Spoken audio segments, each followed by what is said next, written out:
So a short memory is important here, right?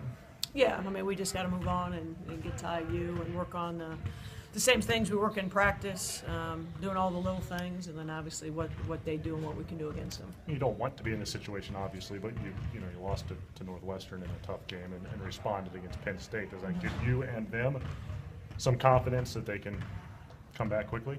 I mean, I would think so. I mean, you play a lot of games, and you're always trying to respond. I think the biggest thing, obviously, is consistency, day in and day out. And we practice and play harder sometimes in practice, and we need to always carry that over. But Michigan was a great basketball team. I mean, they did some great things, and we couldn't buy a basket in the second half, and that's what happened when we played them a year ago. So. But now we just got to focus on what we need to do to move ahead. When you were preparing to play IU the first time, they were unbeaten and coming off the win over Iowa. Now they've got a couple more games under their belt. Anything different about them as you prepare for them this time as opposed to the first game? They have a couple new wrinkles, but nothing major. But the biggest thing, and we're seeing it ourselves, is their shooting percentage has gone down, and so has ours. You're playing against the Big Ten, which is tougher opponents. Period. You're dealing with different size. You're dealing with different quickness. So, so from that standpoint, I mean, our game plan hasn't changed from the first time. As you look back on last night's game, where were the shots coming out of rhythm? What was sort of going wrong to result in some bad I think we had more poor shot selection. Not all, but we had probably 8 or 10 poor shot selection, which we've only had maybe about 3 or 4. But we had some wide open looks, or we hesitated, or we did a shot fake and we didn't need to. And then obviously, we didn't finish well down low. So I mean, when you look at those type of things, you just got to move on. Shooting's going to come and go, but you got to be able to do other things. And we did everything we needed to in the second half except shoot the ball well.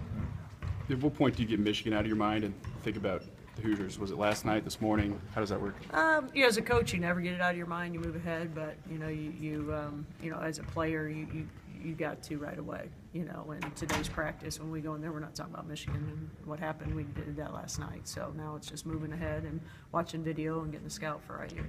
When this team is not shooting well, what do you need it to do? So it can overcome some of that? Well, we need to move the ball around more efficiently, and we have to be able to attack and get to the foul line more, and sometimes that's harder in certain games than others, depending if people are playing man or zone. But we've got to settle down and run through our offense a little bit more or get to the foul line. Does the fact that it's IU help you have a short memory from yesterday's game? Well, I would hope. As a player, as a coach, I played at Purdue, and it's IU, so, if they're not ready, that's on them, not me. You talked about this team need to be mentally focused. How do you think they've been able to handle that this week? Our team's usually always mentally focused. I mean, they're frustrated. They're great kids. They care. It's not what they don't mean to not do well. So I mean, but you've got to handle that frustration in a mature way. We always talk about that. We, have inexperience sometimes, but you just can't be immature. We just have to stay mature and stay the course and utilize that we're playing at home. I think we asked you this, I guess a couple weeks ago now. Just what are some of the reasons why Indiana has improved from what you've seen of them? Well, I think Kurt's done a great job recruiting and finding the type of players that he has in his system. So I think that's good. I mean, there's still some players that are still from the other coach, but he embraced them like they're his. So I mean, I have a lot of respect for Kurt and his staff and what he does. And then when you win early, you just really buy in. You have so much confidence, and they're shooting well. They really work the ball around. I mean, everything was really clicking for them. So I think when you're a team like that and have great success early, it's just going to carry over, and that's what they needed.